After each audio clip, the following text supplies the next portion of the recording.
On passe ensuite au troisième sous-paragraphe qui concerne la pression de radiation. Donc, c'est quoi une pression de radiation? On sait qu'une pression, c'est une force par unité de surface. Donc, la pression de radiation, c'est en fait la force par unité de surface qu'exerce une onde électromagnétique sur un conducteur. Donc, si on considère un conducteur placé ici, et une onde incidente qui va arriver en incidence sur ce conducteur, donc cette onde incidente, en fait, c'est un ensemble d'un champ électrique et un champ magnétique. Donc ces deux champs, ils vont exercer une force, une action électromagnétique sur la surface du conducteur. Et puisqu'on a montré que dans notre cas, dans le cas de conducteur parfait, que sigma égale à 0, donc ces actions électromagnétiques se réduisent en fait à une action magnétique. Donc tout d'abord, on va écrire ça. Donc les actions électromagnétiques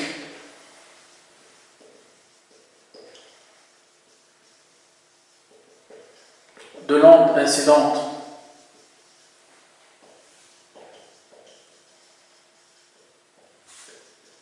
sur la surface de conducteur parfait se réduisent à une action magnétique. Car déjà on a montré que sigma égale à 0, donc c'était dans le paragraphe, dans le sous-paragraphe 1 de 2. Donc voir le sous-paragraphe 1 de 2. Et c'est quoi cette action magnétique? Donc cette action, c'est en fait une force de Laplace. Donc c'est dF qui est égal donc cette action. Et la force de Laplace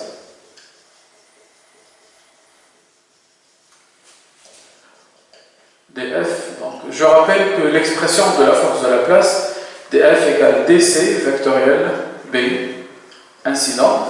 Donc avec dc, je rappelle que c'est l'élément de courant. Donc dc égale à J d-taux dans le cas de distribution volumique de courant, égale à JS ds dans le cas de distribution surfacique, et IDL s'il s'agit de distribution linéique de courant. Et puisqu'on a montré que pour le conducteur parfait, le courant est surfacique, donc dc dans notre cas c'est égal à JS ds, d'accord? Donc c'est égal à JS ds vectoriel PI. Or, on a montré aussi que dans le paragraphe de l'onde résultante, on a calculé le champ magnétique résultant. On peut voir facilement que le B incident,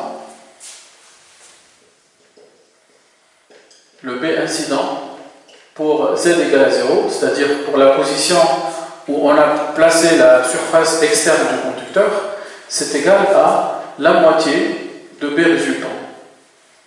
Donc c'est B résultant qui est B vide pour Z égale à 0.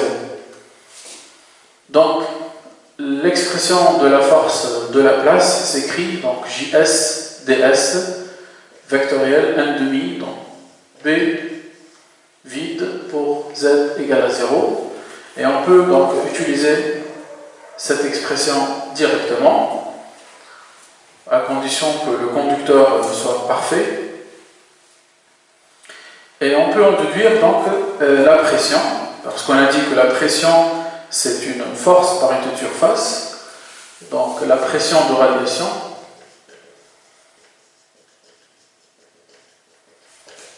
P égale, donc c'est la norme de la force par unité de surface, donc c'est égal à la norme de JS vectoriel 1,5 B vide pour Z égale à 0. Donc je donne un exemple réel de la pression de radiation. Donc si on considère le cas par exemple d'une comète, donc la queue d'une comète elle est constituée en général par du plasma, et on sait que le plasma c'est un gaz ionisé, donc c'est un conducteur. Donc si on considère une comète comme ça, qui tourne dans son orbite donc autour du Soleil, voilà, donc la queue de la comète, elle sera dans cette direction qui est centrifuge. Donc ça c'est la queue de la comète. Donc elle est constituée du plasma. Donc pourquoi la queue donc, elle prend cette direction, malgré que le sens de parcours de la comète c'est celui-ci? Parce que le plasma de la queue donc, va subir la pression de radiation exercée par l'onde qui provient du Soleil.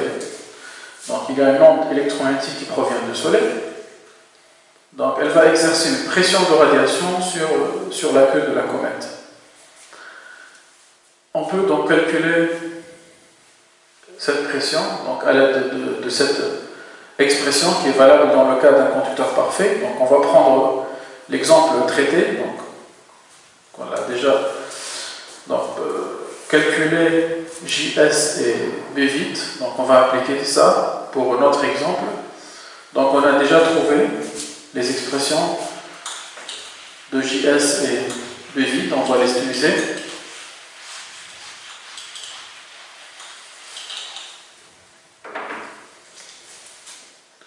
Donc calculons P pour ce cas,